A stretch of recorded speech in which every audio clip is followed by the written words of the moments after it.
So you're ready to try an expensive wine, but you don't know what it tastes like, or should you buy it?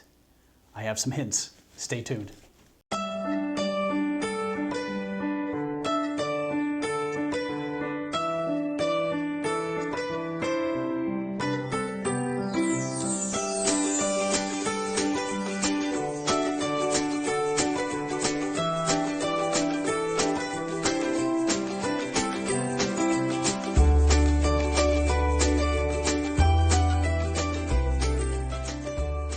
So in this week's episode, we're going to try a more expensive wine than we normally try.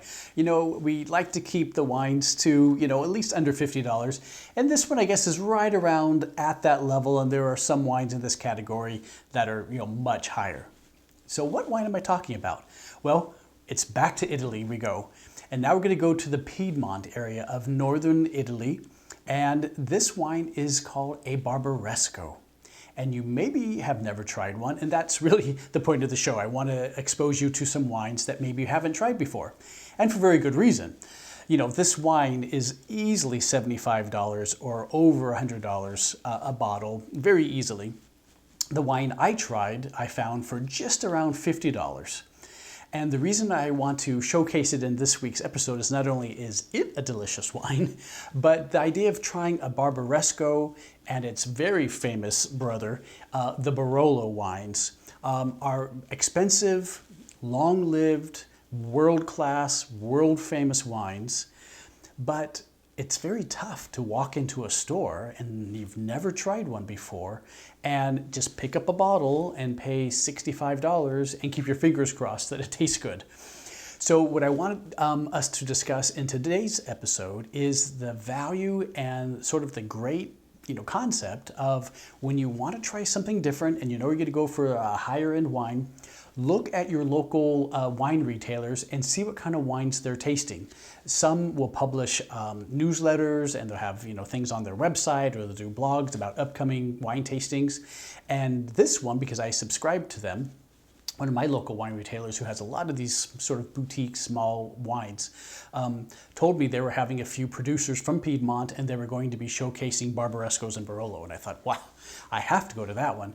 Because could you imagine, I probably tasted over a dozen wines in that one day. And if I had to buy 12 bottles of a Barolo and Barbaresco, it would be in the thousands. So it was very nice to take this opportunity. And I want to encourage you, since you've been watching my channel and you want to explore, we're going to look at a wine that's a little on the pricier side, but a world famous wine.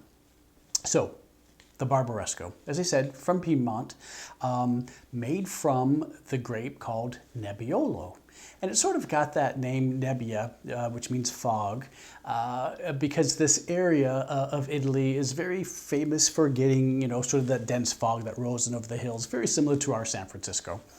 And what's interesting about this area of northern Italy, and about the Nebbiolo in particular, is those of you who've tried a Pinot Noir and you really like it, as I hope you have. So the wines from Burgundy in France, and even some of the ones from Oregon, the Willamette Valley that we've showed on our channel before, you notice that the Pinot Noir is a very different grape, isn't it? It's very unique.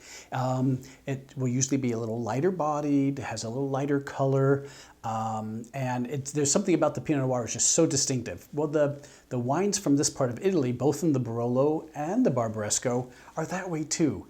You'll notice a very sort of perfume, almost rose petal, but you'll also get a little earthiness. It sort of, it smells a little bit like when you're walking in the forest and you smell the wet leaves and the wet rocks. You get a lot of that in these wines. And it makes sense. It smells very much like that area, right? And it goes wonderful with those sorts of food. So the Barbaresco is one of those wines that's sometimes known as like the kid's sister, right? It's a little more of the feminine style. It's not so tannic and acidic.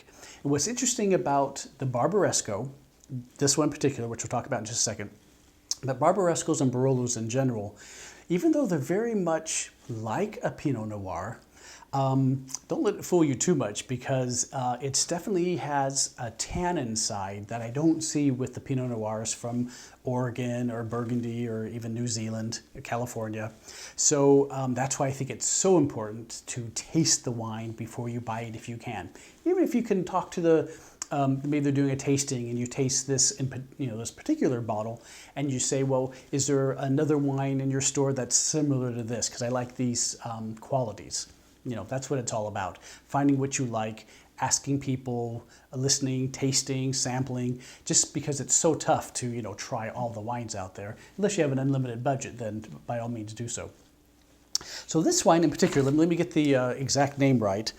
It's the Albino Rocca. It's the 2016, the Ronchi, Ronchi, and it is scored very well. Lots of high scores, well into the 90s. And when I was doing my research, so I tasted it, right? I actually had a chance to meet the producer.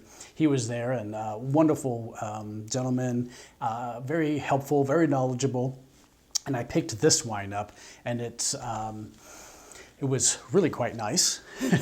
And so I bought it right away. And it was nice because I tasted it. So, I had a pretty good idea I'd like it. So in addition to that sort of aromatic and quite strong tannin, so remember, if you like, that dryness that you get from a Cabernet Sauvignon, it's sort of interesting. So you get this dryness from a Cabernet Sauvignon, but this perfume, velvety, light-colored, not too heavy of a body wine like a Pinot Noir. So it's a great wine to try. And again, I said world-class. So if you decide to spend the money and you're going to try your first Barbaresco, and by the way, of the Barolo and the Barbaresco, I'd love for you to start with the Barbaresco. It's usually a little bit more affordable, and you don't have to wait so long. It's made to be drunk maybe a little bit earlier than some of those world-class Barolos. And at the end, I'll tell you a little story about my experience with a Barolo and letting it age, maybe too long. So what you should have it with is the classic pairing is like a mushroom risotto. Risotto is very popular in that part of northern Italy. So anything that has a lot of mushrooms, you could have the mushroom pizza, you could have a mushroom tart. It's great with braised meats. So if you wanted to do a beef stew, or you could do the very famous ossobuco, it shines. So I got a couple bottles, and I'm going to, I did taste it, and I think I'm going to wait at least another year before I open it again. And that's something that you could really only find out from doing a little bit of research. When is a good time to, open a wine? How long should you keep it? And then, of course, I'll put some more things to have with the wine. But I gave you some of the really classic pairings for the Barolo and the Barbaresco. Again, from the Nebbiolo grape. Very similar to Pinot Noir. So if you're wondering, what's it like, Trent? Just think of maybe Pinot Noirs if you've had one from Burgundy, or you've had one from the Willamette Valley in Oregon, or even from the Russian River Valley in California. That gives you sort of an idea of what to expect. Just keep in mind that the Italian version is going to have considerably more tannin than those other versions, at least according to my taste. So what's my story about maybe letting a wine age a little too long? So here's my confessional. So back, and I think it was in the year, 1997 or so, I was in Tuscany. I was in Florence, and I happened on this great little wine store, and I popped in and bought a bottle of Pio Cesare Barolo from 1990, which is the year I was married. So I thought, wow, this is going to be I'm going to hang on to this one and maybe have it for my 15th or my 20th wedding anniversary, and won't it be great? Well, there are a couple things to keep in mind when you age. One is don't let them age too long, and the other thing about aging is that assumes that you're going to keep it in the proper condition, right? So it's on its side, it's in the right temperature, no light, proper humidity. Well, I didn't have any of those. So I probably let it get, not only waited too long, but not in the right condition. So there I was on our anniversary, our 15-year anniversary, and I poured the wine, and we were both like, that doesn't seem very great. But luckily my wife was very enthusiastic and said, oh, this is fine and it'll be nice, even though I was thinking that it's not so good. but a lesson learned. So don't hang on to your wines for too long, and if you do hang on, make sure they're in the right conditions. So there you have it. We looked at the Barbaresco from Piedmont, Italy, made from the Nebbiolo grape.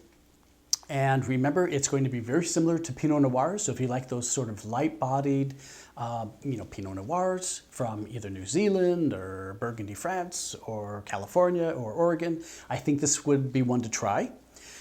But keep in mind, the Barbarescos and the Barolos are quite expensive. So if you get a chance, go to a local wine retailer or any place that is doing wine tastings. Total Wine & More does quite a few. And ask when they're going to be doing some tastings of wine from Piedmont, so you can try a Barbaresco and a Barolo. That way you get a little experience of what it's like, and then you can decide, is it worth that price? Because again, they are quite expensive across the board, but it's so nice if you try it and you like it like I did. Well, it's a nice worthy splurge. So there you go. We've explored some wine. We've tried a wine from Piedmont, Italy, one that you don't see all the time, but world-class, world-famous Barbaresco. Try it, let me know what you think, and I'm so grateful for you to be my subscriber and letting your friends and family know as we continue to explore the world of wine together. Well, cheers everyone.